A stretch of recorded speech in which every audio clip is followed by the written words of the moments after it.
গুছি মাছ কোন এক জাল নাকি? হ্যাঁ এক জাল।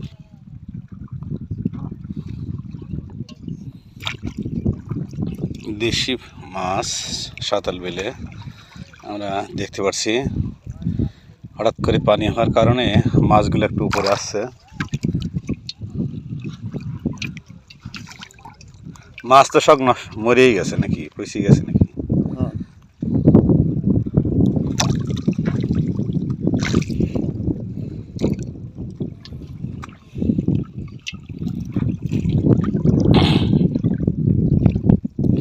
সাঁওতাল বিলের দেশি প্রজাতির মাছ আমরা দেখতে পাচ্ছি। পুঁটি মাছ, শিং মাছ।